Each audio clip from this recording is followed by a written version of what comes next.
Hi, guys. Hello, hello. I always open these with the same kind of greeting with a happy hello. I guess that's just my go to thing. I really, really am glad that you guys are here, and I cannot thank you enough for all the support. I'm getting closer and closer to my goal of having 100 likes and subscribes. And I am so excited that you guys have decided to trust the content that I'm putting on here and the collaborations between Dr. Becky and I. And it just means the world to me. And I just need to ask a favor that you continue to support, to like, to share, all of those things, because I'm planning on doing big things with this. And I feel that this is part of the journey that I'm on in this life, and it's the plan that God has laid out for me, and I take it very seriously. And along this journey that I'm on is my own healing. And that to me means everything, to be able to heal my own wounds, whether it's childhood wounds or wounds that have been accumulated over time to get me to where I am today at this ripe old age. So thank you, thank you. I can't thank you enough. And gratitude is everything. And I believe that the first thing that we need to do every single day before we set our feet down on the ground from our beds is thank God. List three things that you're grateful for. And that sets the tone for the day. And I hope that it makes a difference for you, because it sure does for me. Life can get crazy. Life can get stressful. Tragedies happen. Sad things happen. And this week has been particularly hard for me. And I just know that if I don't base the start of my day in gratitude, then the whole thing is just shifted in a negative way. Anyway, that's my little tidbit for today. The episode I'm dropping today is part of another 2-part series with Dr. Becky Wolery.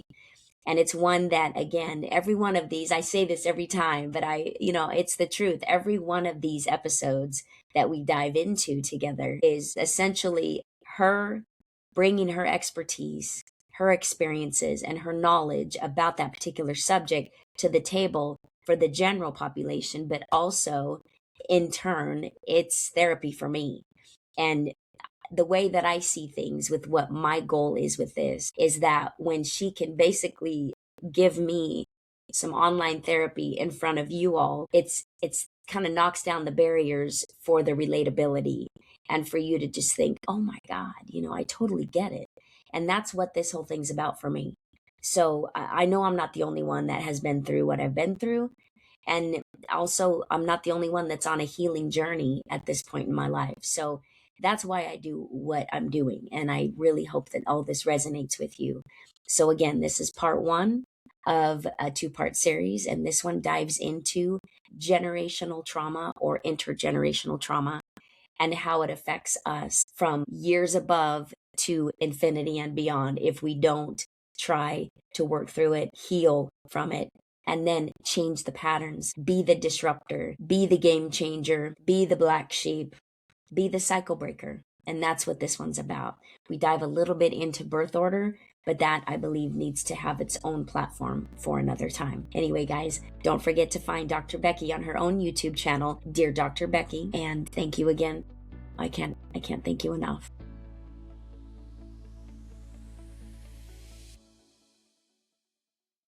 Okay, here we go, girl. Here we are. All right. Hello, Hey my there. friend again. Hello. How are you? I'm good. How are you? Good. Good to be here. I'm awesome. It is good to have you as always, and I can't thank you enough for taking the time to sit and chat and bring all this great information and helpful tidbits into the world. And if we can help people with what we bring out, that is my goal. And I know it's yours as Absolutely. well, because that's just who you are. Yes. So That's why we're doing Dr. this, Becky right? Wolery. That's why we're doing this. Yes, it is. It is. It is, ma'am. And always feel the need. I need to reintroduce you in case somebody hasn't seen any of our previous content. So if you want to just throw out there a little bit about who you are, then we'll just get rocking and rolling. Well, and vice versa, right? If you're new here, you may not know either of us, but I'm Dr. Mm-hmm. Becky, and I have a degree in psychology, and I have a mental health agency and a podcast that I do. It's called Dear Dr. Becky, and I'm really just here to help people in their life journey and to walk that walk with them in any way that I can. So that's why part of the reason we are here today, and Yes, finding different topics that may benefit, frankly, us and you at the same time, right? That's the whole point. We want to be able definitely. to help everybody along their path, or whoever may need it.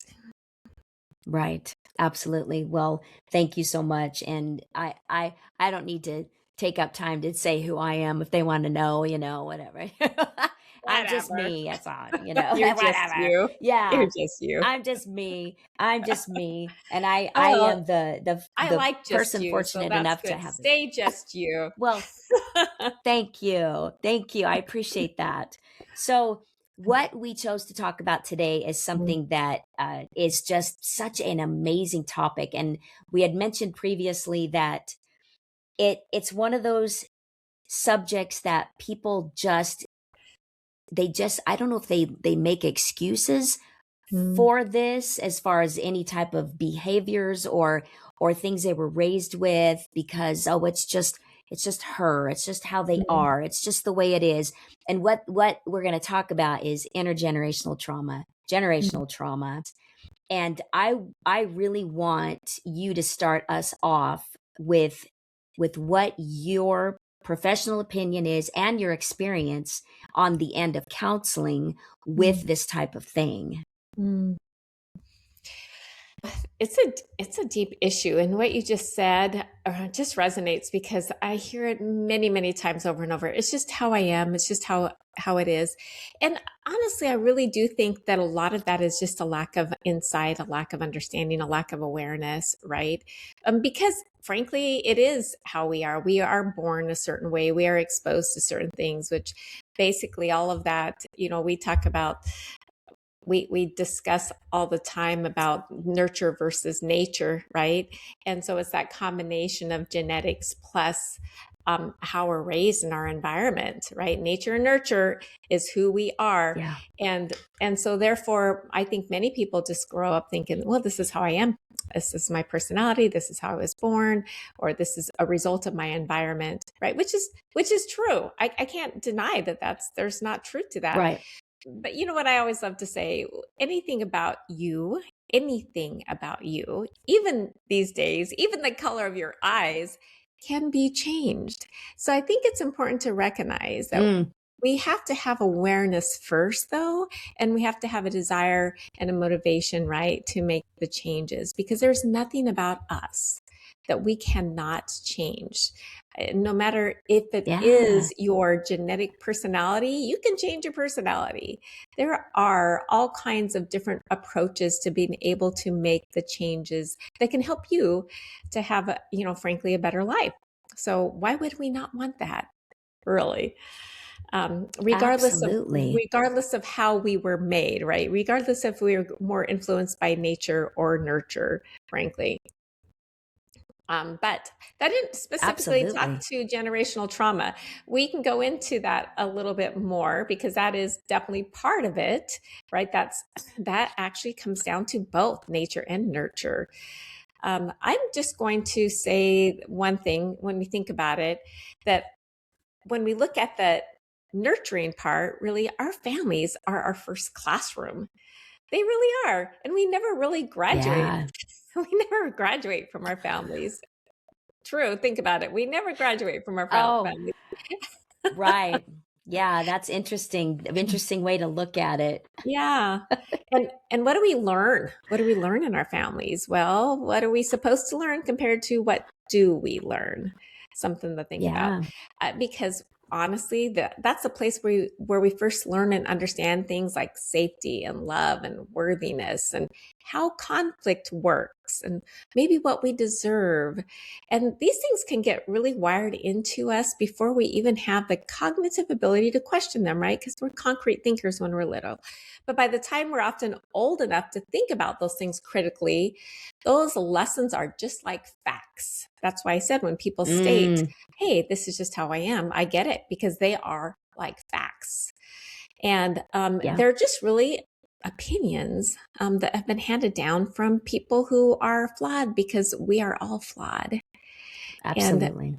trying to distinguish between what is really factual and what is not can be quite challenging if we don't have the awareness and the insight. So just some things to think about maybe in a different way.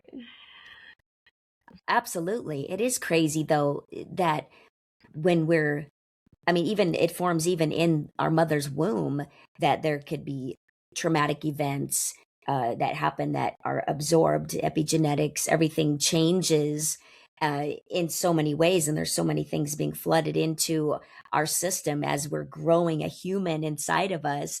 The lack of resources, the lack of food, PTSD in our own parents and family lineage, that's all being absorbed as we are in our mother's womb, and then we are born into that, how we're taught to either deal or not deal or bury those things. And it's just there's so many moving parts with it when you start to dive into it, and then expect us all to walk around normal and function and not pass things down, learn behaviors, stress, all these things, pass those down to our kids. It's like, okay, who's going to be at some point the cycle breaker to all this stuff? Who's going to take these things and turn it inward and go, okay, I'm not going to be the one that says, well, I'm German, so I'm full of anger. Germans are Mhm. angry. Or Right, I'm right. I'm Irish, and Irish are Yeah, passionate, and Italians, it's all this, right. but it's a lot of learned behavior It is. that can, like you said, it can change. If you want to change it, you can change it. So it's crazy when you start to kind of scratch beneath the surface and go, oh, so I don't have to be this way. Oh, Yeah. I don't have to react the same way that my mother did or my dad did or my grandfather or whatever it is that you feel is what is ingrained in you, and you just need to just break that cycle. I just find it completely fascinating. And so that brings a question to mind, Dr. Becky. In Yeah. your history and Mhm. practice as far as therapy goes and counseling, are there any particular moments that come to mind when that's the first thing that popped into your head as you're speaking with somebody that's going through their Mm. history, trying to figure out, why do I do this? Why does this happen? Or whatever, that you think, boom, generational trauma, intergenerational. Yeah. I mean, can you give examples? Oh, it happens like all the time. And I think a really Okay. common way it expresses itself is when somebody walks into the office and they'll say, "I don't know why I do this." I hear that a lot. I'm not really sure why I'm like Bing. I am. They will, they're just kind of feeling stuck. They're frustrated. They're feeling stuck. They're really thinking, and they recognize they don't like this. They don't like their own personal patterns and why they're doing what they're doing.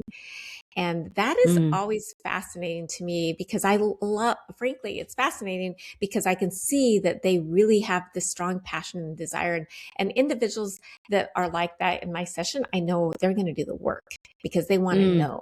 They want to know and they want to change, but they don't know how to. They're just stuck and they don't know how to. And so they think that if they can understand that, then they can change, which there is a lot of truth to that, absolutely. And so I say, okay, so now here's the thing. I'm going to back up for just a second. I'm going to tell okay. you my common response when I hear that in particular.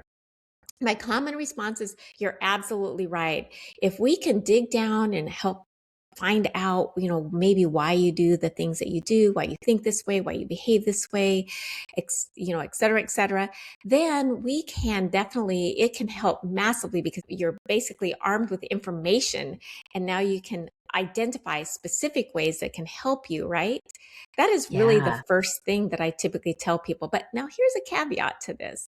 I will also say, but if you're like Freud, because he was all about doing psychodynamic theory and working on histories and understanding why people did what they did, I said we could spend a year on this. We could spend 10 years on this. We could spend massive amounts of time trying to uncover why you are the way you are.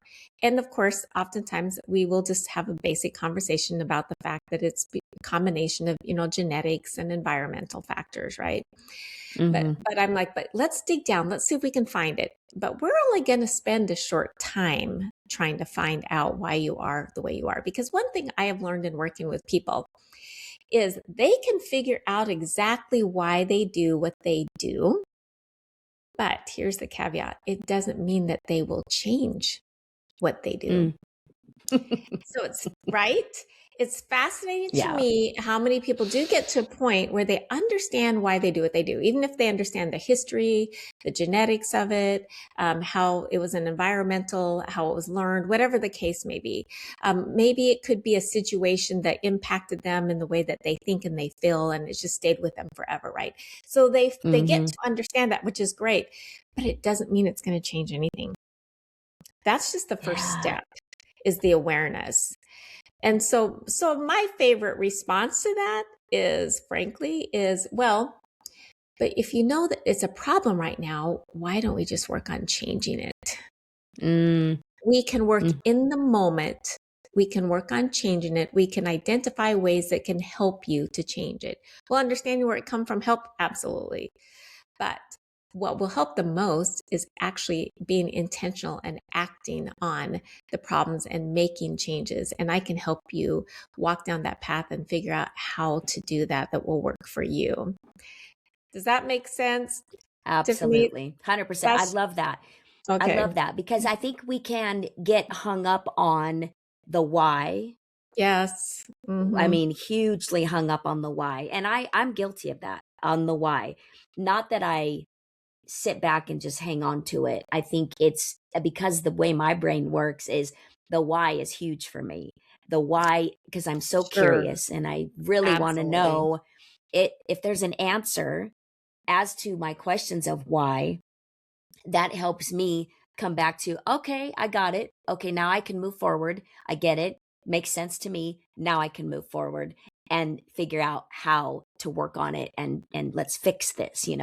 So Yeah. I love that, but I love that that's your approach in that, because if it were me walking into your office, your room, and say, I'm a mess. I don't know why I do this. I don't understand this. Help me. Help me. Help me, please, Dr. Becky. And then you say to me, okay, tell me a little bit about your history, what's going on, whatever. And you get that why, and you tell me Mhm. the why. And I'm like, oh, duh. Okay, that's great, but let's move on. We know this, but let's fix you. We don't Exactly. care about this stuff. There's nothing you can do about that stuff, right? It's true. We can't go back and change the past, but what we can do is we can impact the present, which will then impact the future, which will then, in a sense, change everything, right? Which is Yeah. really the ultimate goal. But where we have power is in the present. That's just the fact. Where we have power is Yeah. in the present. And I absolutely get it, Tiffany. I need to know. I'm always asking questions, right? I need to know. There's such a desire to understand and to know. And sometimes that simple acknowledgement of, oh, this is why this happened. Okay, that can be so validating, and it can just feel like such a relief. And it can cause just a sense of peace for a lot of people, because Mm. sometimes people are just extremely hard on themselves. And when we can recognize that, wait a minute, this isn't me, maybe Yeah. it's just a result of the situation. Right. Mm. That is a whole different way of framing things, because we oftentimes Absolutely. just think somehow there's something wrong with me. There's something wrong with me.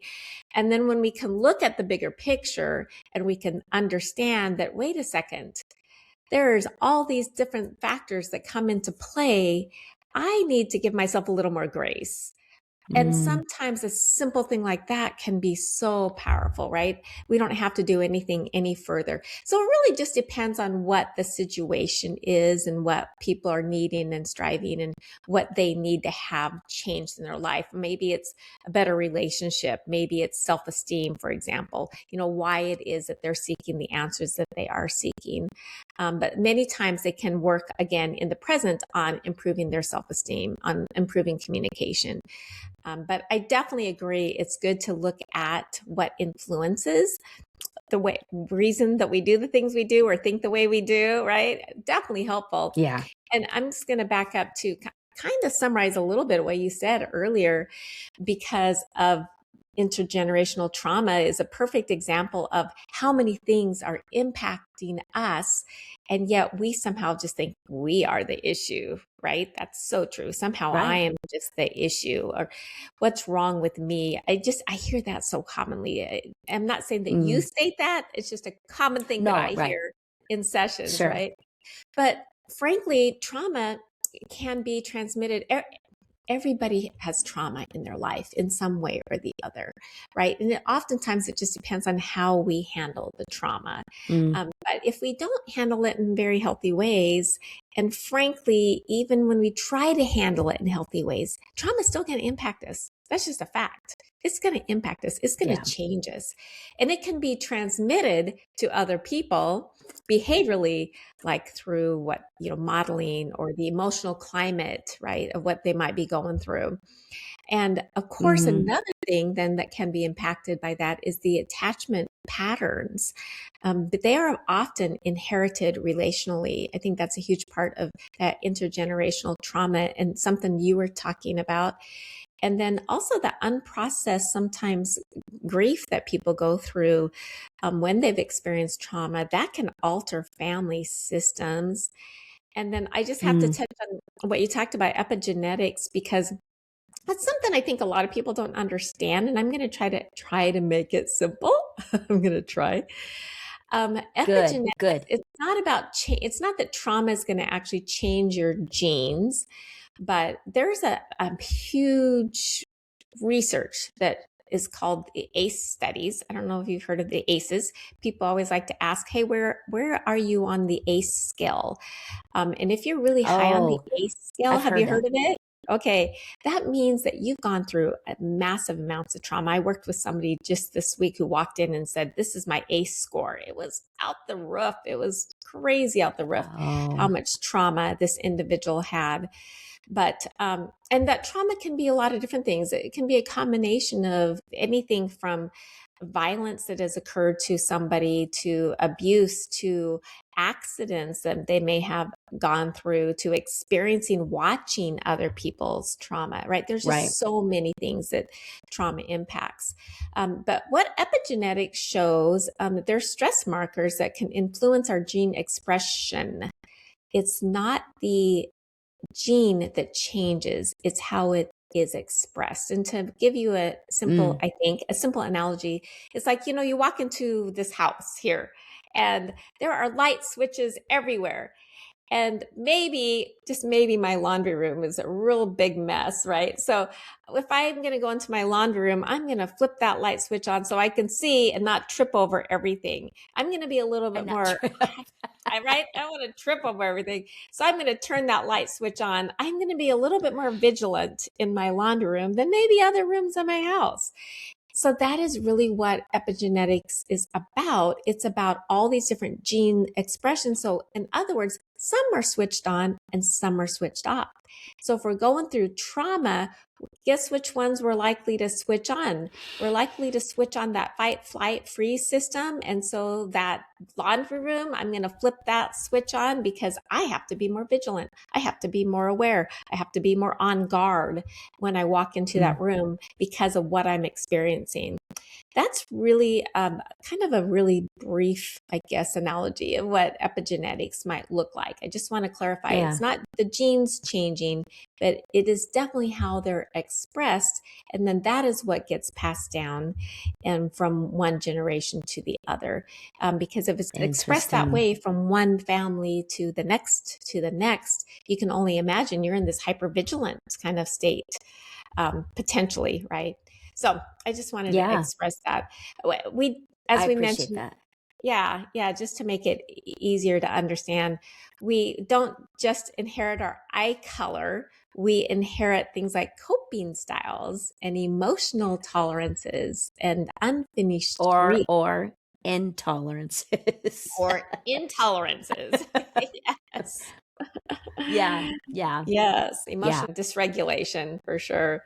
Yes, absolutely. Yes. And it's interesting how when you're open to think on this broad and wide scale about why, and Mm, again, it takes curiosity and the willingness to find the answers and to own the answers and mhm, to acknowledge the answers and make changes. It's amazing once you start to go down that rabbit hole what comes to the surface and what you start mm, to learn about why am I like this? Why mm. is she like that? Why are my siblings like this? And why? That's just me across the board. The why, And when whys. those Yep, the people, whys. yes, absolutely, 100%. And I know I'm not the only one, obviously. I mean, it's why somebody comes to you for help. It's why they All want the way, all the to time. buy the Yeah. self-help books and go to the seminars. And this is a huge thing now too, that we're all trying to figure things out about ourselves now more than ever. And I love that movement that's going on. It's the information is readily available, just like you with your podcasts and your tidbits that you put out there to help people on YouTube. You are one of tens of thousands of people in that Sure. are at your profession level that are doing this, and it's beautiful because we can seek out that help and find that information Yeah. without having to go anywhere anymore, right? So I Yeah. love that, and what comes out of it is fascinating to me because the answers may not be what you thought, and Mhm. it enlightens you in ways that you never thought, oh well, that makes sense because my father was packing around Mm, trauma that his mother gave to him and learned mhm, that, and his coping mechanisms and skills or lack thereof is what made him who he is. And that bled down into us kids. And you look at my mother with her mm, traumas before she mm, was ever born, and then from her parents down, and their inability to cope or inability to show up mm, or deal with things or be present and emotionally open and nurturing, that came from her mm, upbringing. And but yet those two together brought some interesting dynamics into what made us kids. And I just find it fascinating that I can dive in as far as I can go on myself. But then the mm, nuggets that I find occasionally answer those questions as to mm, why my mom is this way, why my mm, dad is this way, why the siblings ended up being what they were.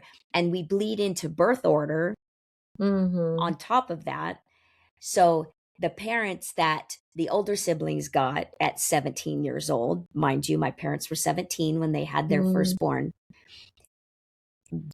being Yeah. kids, having kids, and then all the other factors of their generational crap they're packing around, trying to, basically in trauma. Because I think it has to be, because I can't speak of it myself.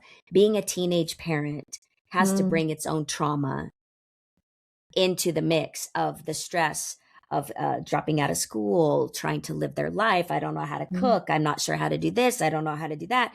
Going back and forth between parents, looking for help, being broke, not being able to really deal with things emotionally and mentally and to cope with it because they're not getting the guidance and the love and the nurturing from their parents. I mean, it's just this. My brain explodes, man. I'm telling you, with it's no wonder that the shit that happened in my family happened because neither parent was equipped to cope with their own stuff. They mm, just hit the ground running. My dad worked. My mom did what she did, trying to raise kids and be the wife, and the only life she's ever known was loving my father, if you ask Mm. her. Well, that's not true, because there's so much there that's completely just in a box and put away and never to be seen, heard, or dealt with ever. So it's just so crazy when you go down this rabbit hole. And that's just the way my brain works.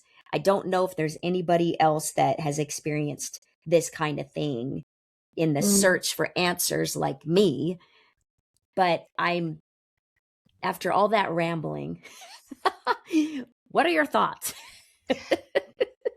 Yeah, I think there's a lot there, and I appreciate your search for answers because I think it really does help us understand ourselves, life better, our family. One of the most powerful things that I've seen, frankly, is what you just stated. And that is where I've had a lot of people that come in and they're really angry and frustrated with their parents. And then they, because of multiple reasons, right? But then they really take a deep dive into their parents' life. And I ask them, so how was life like for your parents, right? And they start really thinking about it and spending some time understanding that, okay, now I know maybe why my parents are like the way they did. They may be emotionally disconnected from me. They maybe haven't been able to show me love in the way that would be helpful for me, that would feel good for me, right? And I heard you say that for yourself. That's tough. That's tough, Tiffany. But one thing that they do Mm, learn is they learn a little bit more empathy and compassion for their parents because they can say, well, at least I didn't get beat up like they did, for example, right? I've heard that many times. At least mm, they did right. better, frankly, than their parents did. I've heard that almost every single time. Almost every Hmm. single time I work with somebody who are really struggling with their parents and how they treated them or raised them or whatever the case may be. If they look back at how their parents were raised or how their parents were treated, nine out of 10 times they will tell me that their parents did much better than their own parents did.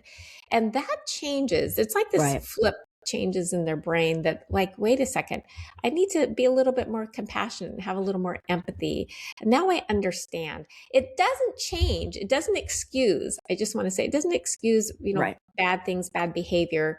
And it clearly doesn't change what happened, right? Nothing's going to change what happened. But once you have that Right. understanding and the empathy, it can provide peace, forgiveness, all kinds of things that can really help us to move forward. So I definitely get the importance of exploring the whys, and I'm a big exploring the whys person too. And if you can explore the Yeah. whys and understand it, and then it can help you to feel better and have peace about what's happened. I think that is just super powerful. And when you were talking to just now, there's so many pieces. It's sometimes there's so many Yeah. pieces here that it's not just, birth order is huge. Absolutely. And there's a lot of research around. I love Adler's work around birth order. You think about the difference between the first child and the last child and the middle child, right? There's a lot of differences, but there's also generational differences just in when people grow up in certain generations. Like you see people who grew up, for example, during the Depression era, and they were all about, they were so limited, they didn't have food. And so then they may Mm, be raising their family with like, oh, you can't eat too much, or we need that, we need to save everything. And of course, yeah. then people, the way you perceive it is like, wait, am I eating too much? Are we not doing well? Do I have to be vigilant and worried about this all my life? Right? Because then they tend to worry about those things Hmm. because that's how their parents were. They worried about those things. And that's hence how it becomes intergenerational, right? And that's really what we're talking about today is intergenerational trauma. But I also do want to point out one last thing. Again, there's so many pieces to this that I think it's important to recognize that a lot of things that people experience in their life they don't see as traumatic, and it's true because they're not for them.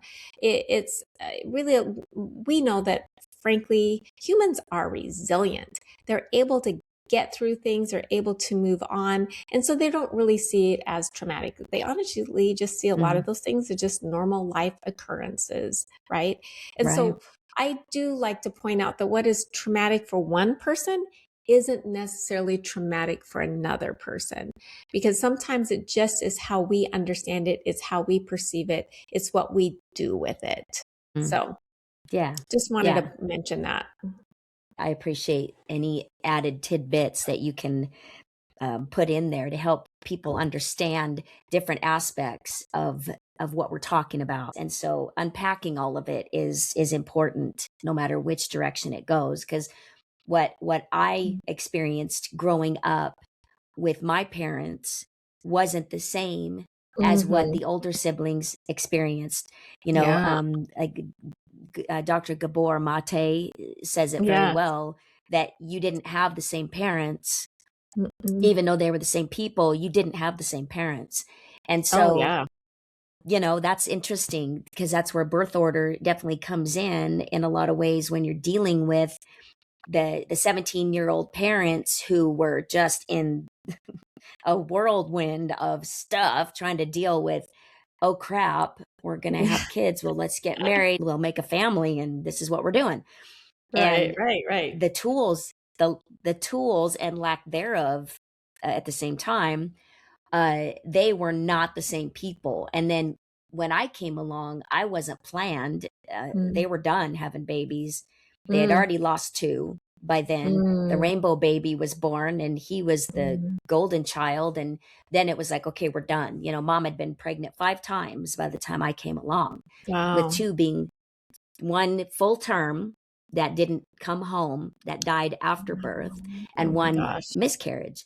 So that's trauma, fear, anxiety. I can't even imagine what the house felt like Yeah, right? after everybody during that time.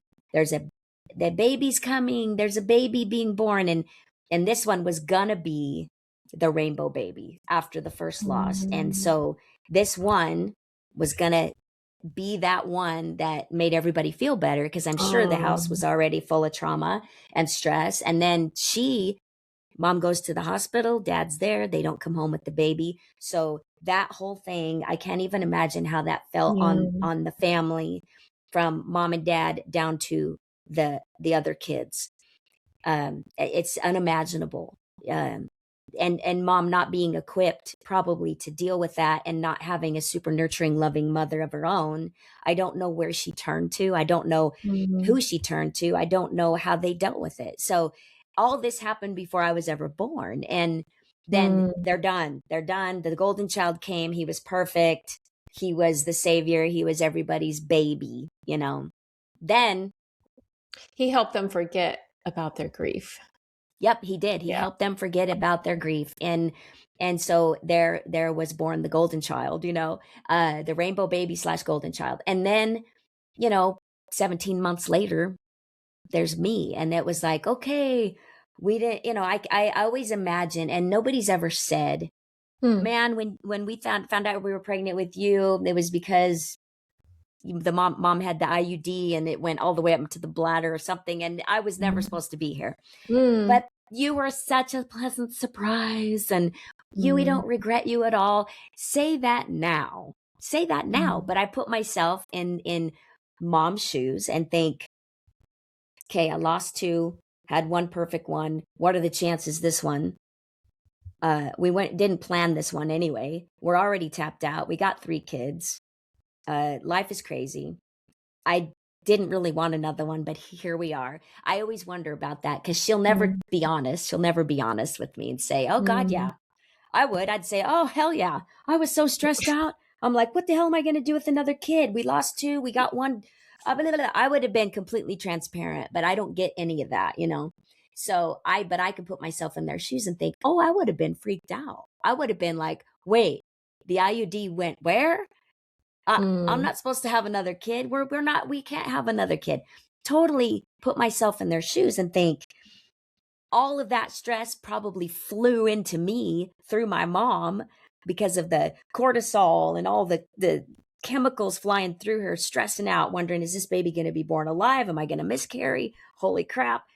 I can only imagine. So here I come, but then it's just funny how, without going too far, unless you want to, about later in life, just in the last so many years, I finally start figuring out the whole golden child thing, the whole, Mm. all this stuff. And I think, oh, that explains everything. For me to understand so many dynamics with the kid above me, and how things were so different with him as opposed to me, with how he was treated with everybody, including the siblings, more so the siblings, and think, oh, but then knowing I got a different set of parents Mm. than even he got, because he got the parents that were so elated they had a 9+ pound beautiful baby boy that was the Mm. rainbow baby that made everyone feel better because he was perfect when he was born, you know? Mm. So many different moving parts with how I've dove into trying to figure out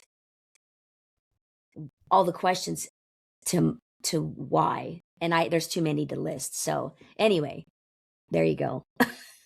This is Tiffany, right? This is Tiffany. Mm, Tiffany, I just really appreciate you being vulnerable and sharing, because those are some very deep thanks. feelings that you have, and some really hard things your family has gone through, the Yeah, loss of, and you weren't there, but you clearly have felt the impact of it. I mean, that is a fact. I mean, you, frankly, how you describe the loss, and how that could have impacted, and we don't know because we weren't there, right? right. But we know, and we can imagine the empty arms walking into the house, the anticipation, It right? upsets Bringing, me just thinking about it. yeah, yeah, Yeah. And yeah. they don't. I remember growing up, I remember having to go to the cemetery because Mm, her name was Terry Lynn, mm, and I never understood any of it. yeah. I didn't. I was like, why? Who is this person? They didn't Mm, really talk about it. My dad would say, you look so much like her when you were born. You wow. look so much like her when you were born. And um it's heartbreaking, It's truly heartbreaking to think about going full Mm, term yeah. after losing one already, and everybody's excited. There's a baby coming home. Just wait till we get home. The kids, Mhm, were there waiting, and then nothing. And so it's really heartbreaking to think about, but to not fully talk about it, and to not include the family that came after in that. Not that I want you to feel the heartache I felt, but I want to explain, this would have been your sister, this would have been your mm, big sister, this would have been, just to include me in that would have been mm, nice, because I've always been left to my own. And mm. thank God I have a huge imagination and a huge curiosity to have asked questions. But my mom, she doesn't want to talk about it. I understand it's Mm, painful. I understand that. But then, even years and years, it took me, girl, it took me till I was in my late teens before I did the math mm, and realized that they were 17 when mm. Doug was Oh, born. right. It took me that, because it was just not talked about. It was like, it's shame. It's based, my mother packs around shame like nobody I've ever met. And Mm, it's palatable sometimes. And I think there was one time, because I am very, and I'm not mean and hateful. I just sit there and I go, one time I remember this so vividly. I said, mm, wait, because I was doing the math on Doug's birthday and their mhm, anniversary and all this stuff. And I was like, and their age. And I go, wait, how old were you guys when you, well, I mean, I got it full board from her. It was like, you don't ask those questions. This is mhm, you. I mean, I can't remember what was said, but I was so taken aback, and I thought, what are you ashamed of? What Mm, that's life. I mean, look at this family. You have you by that time they had grandbabies and I mean, I mm, was an aunt at 10. I was an aunt at 10 years old the first time. And so it was like, why would you be ashamed of life, this beautiful life that you have created with my dad? Now you have 4 kids, you got the grandbabies popping out. What is there to be ashamed of? But it was just based in such shame. And me with mm, my wait, what? Wait, you were 17? It wasn't me going, "Oh, you Jezebel." mm. I mean, it wasn't me sitting there judging, but you little whore, what are you doing at 16 years old? I mean, come on. She was doing the same thing at 16 that I was. Okay. I just didn't have anything happen. So, I mean, it's what's the problem? So that's what I was raised with is you Mm, don't talk about it. But I cannot imagine the pain that they went through having to deal with that loss and mm. especially back to back losses like that. Yeah. Yeah. It's just a fascinating, difficult situation. Um, Yeah. anytime there's any kind of a loss, it's just sad, frankly. And and people do handle it so differently. Some people do talk about it, some people do not talk about it. Some people talk about it later, some people never talk about it. I mean, there are so many different ways that people handle loss, and we've learned what works better than others for sure, right? But I don't know that there is any ideal way to handle the loss. I think what you talked about, though, is so classic of what we see. Because frankly, when parents go through traumatic grief, they enter this different type of emotional realm, right? And that is something that the whole family will feel, right? Even if you don't, it might be something you don't even see, but the nervous system feels it. The nervous system Yeah. might know, and it, because the family's always trying to resist change and trying to stay in this homeostasis state, right? And so that's why sometimes you don't talk about it, because then that shows that it's emotionally off. But guess what? Children, especially, they absorb those emotional burdens, they understand it. And it's really not just these, in a sense, ghosts that are happening, it's these patterns that they're experiencing, right? And Yeah. that it is, it's like this earthquake just happened, and it just disrupts the whole family unit in so many different ways, so many different ways. And there's a Yeah. lot of things that can happen. Frankly, sometimes the parents think that they're, protecting the children by really not talking about it, just trying to move on and be normal. And sometimes that works. It is true. Sometimes that does work. I work with a Wow. lot of children that have been through trauma, and they don't want to talk about it. Young children will tell me Yeah. that they don't want to talk about it. They don't want to remember it. They just want to be normal. They just want to feel normal. So Yeah. I think it's just important, as we look at how people handle it, right? That we recognize that people handle it in the best way that they can, that we want to be careful about judging them, because we don't know what it was like. We don't know what it was like being in their shoes, and and what might have been the best. And again, Yeah. different people need different things. And I think that's really important to recognize. Some people do need to talk about it, and some people just need to feel normal. Right. And I'm just going to give you an example. You talked a lot about shame, and why should they feel shame? You're absolutely right. There is no reason. Everything that you just told me, they've got all these things to be proud about and feel Yeah. good about. But do you know what? If that was their trauma and they were shamed because of being a young minor, being pregnant and having to start a family, right? If they were shamed because of that, that created trauma that probably stayed with them. And we tend to recognize that trauma feelings will come out when there's something similar when we're triggered again, right? Right. And it will come out. Even if I've recovered from trauma, even if I'm feeling pretty good and I feel like I've moved on and I'm doing well, somebody could make one statement and then I can have those angst, those feelings that come forward. I can recognize Right. it is because of what I call, it's an emotional memory. It's a memory of the Mm. way that I felt then when somebody shamed me back then, right? And I Yeah. remember how bad that, because again, it lives in your body, right? So you remember how bad that feels, even though you're like, I'm good now. I recognize I'm good now. Life Yeah. is good. I've got wonderful kids. I've accomplished a lot. I've moved way past that, but that was a bad time. It maybe right in my life when I was basically shamed by other people. I was looked down. I embarrassed whatever my family, whatever the case may be. And so Yeah. I think that's important to recognize that we don't know. And so we have to be careful when we are making assumptions about what happened and Right. maybe why they did what they do or why they are the way they are now, right? Yeah. Yes. When you were talking just now, I was thinking there was never a time that I can ever remember where I looked negatively at my parents Mm, for their life, for the fact that they were teenagers, living life and got pregnant, got married.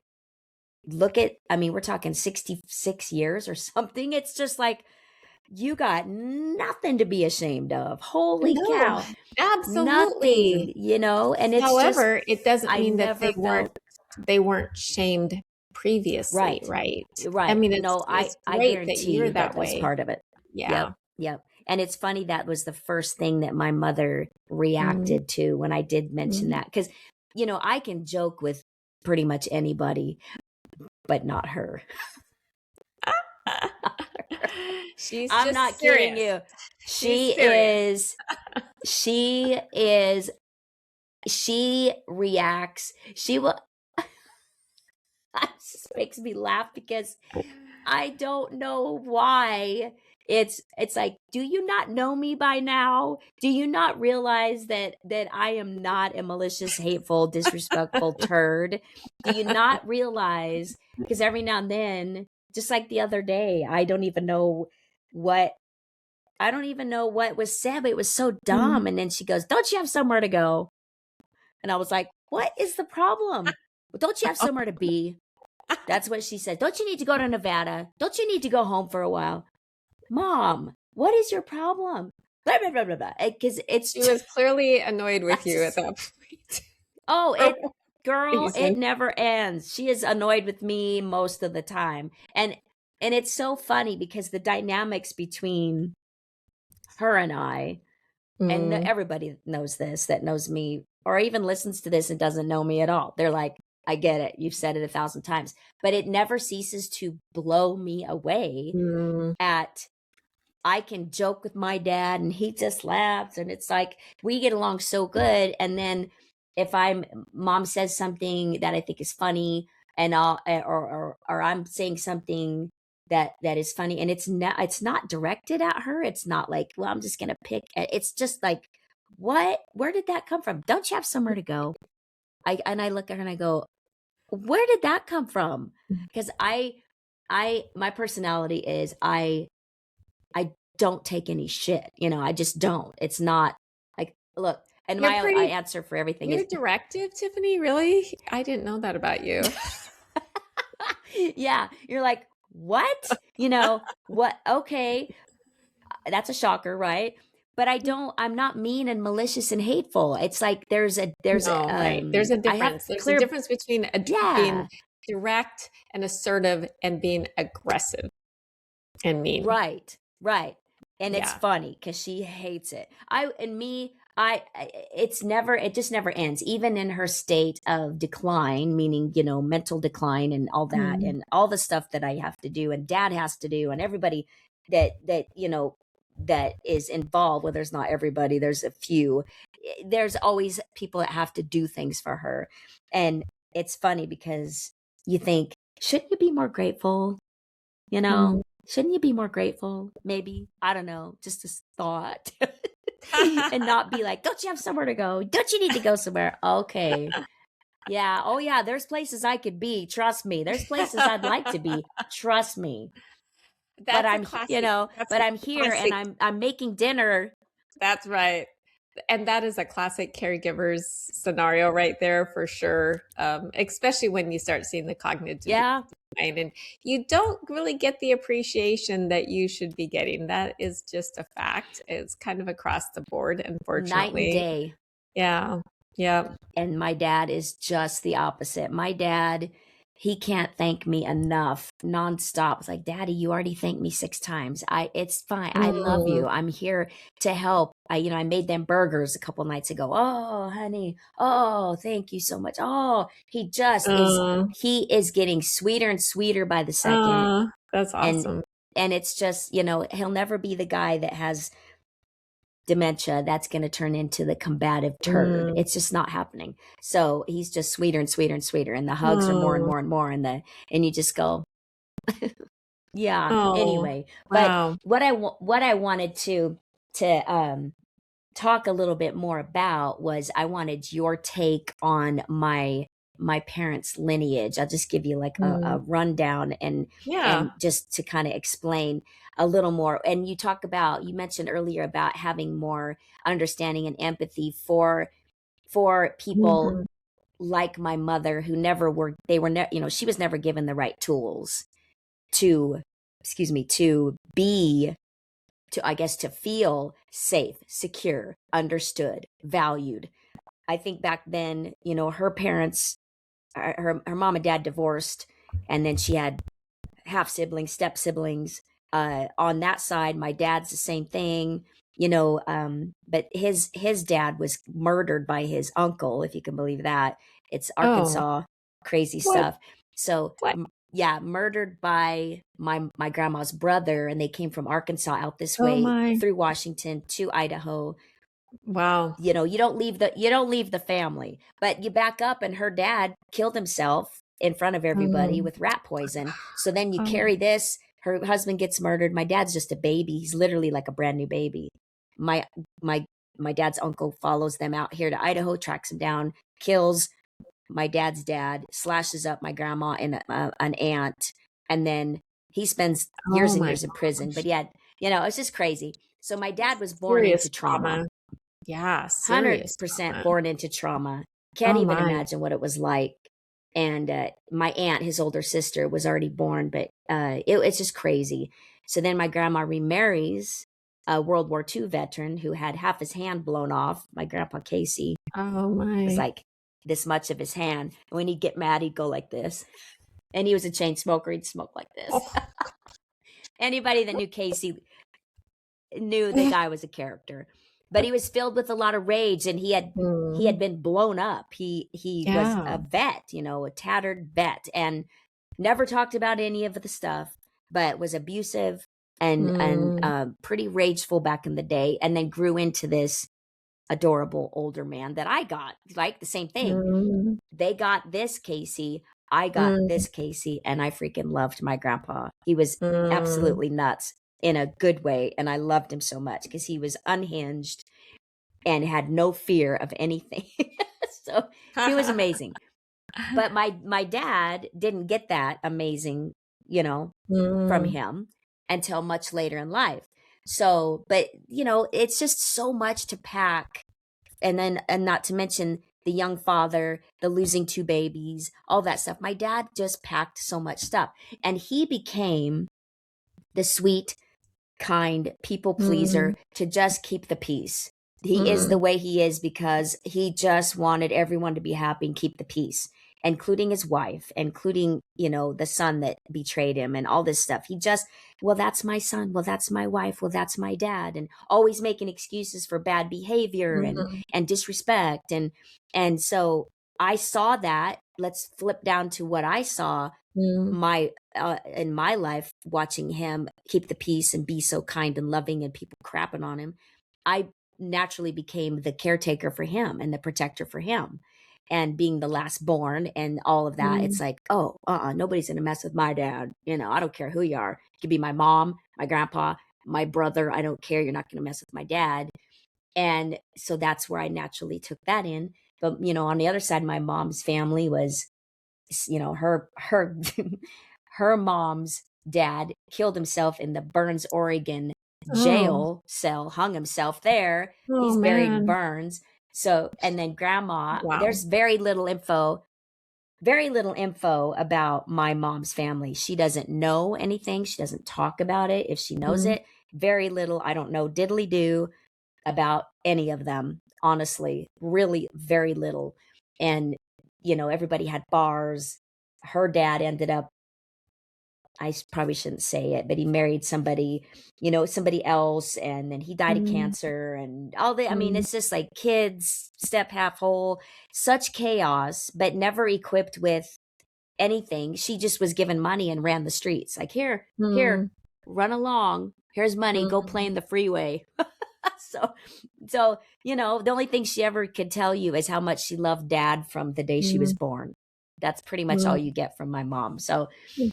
you just have this collide of so much generational trauma brought into then their own trauma, and then it's no wonder there's so much lack of the ability to function emotionally, to discern certain things, to communicate, to be open, to be vulnerable, to just very, very interesting. And I mentioned the last time you and I spoke about how I'm pretty sure there's not any major deep conversation that goes on Mm. in that house because they're just not equipped for a lot of really deep diving and deep conversation, even in the midst of all the pain of being betrayed by their youngest son uh Mm. 3.5 years ago. I don't even know if they ever really truly talked about it, about Mm. the pain and how awful Mm. that felt and regret or whatever, just talk about Mhm. it. So all I can say, without going any further on that, is that I believe that, Wow. yeah, right. A lot. It's a lot. I'm just glad that I was born when I was born. That's all I can say. That's a good thing to be happy about. Yes. I am. I am. I can't imagine being the others because it's the it's very similar. Very, Mm. very similar in the lack of communication, ability to dive deep, ability to ask questions, ability to be there, to be present, to be vulnerable, to be real, to be honest. All these things that I see that isn't there. And a lot of the golden child enabling crap that happened with the brother that betrayed my family or my Mm. parents is born out of the coddling and Mm. the fact that they kind of worshiped him, for a long Mm. time, and that brings about that type of kid that ends up doing what he wants to do, making his own Mm. decisions at a young age, never doing anything wrong, never being held accountable, never being questioned, never having boundaries, and so therefore addiction comes in. Uh, the you're not going to tell me what to do ever kind of thing, and nobody ever did. Nobody ever did. Mm. So I am just grateful that I was born last to be Mm. able to see this all for what it really is and be willing to be vulnerable and raw and learn and grow and help turn that back out into potentially being able to help other people and have these conversations with you and learn more from you and just everything that I look towards to try to help me answer questions all the time. I am so grateful. I can't imagine being any other way where you bury your head in the sand and never talk and never uh, and never be real. It just doesn't compute for me at all.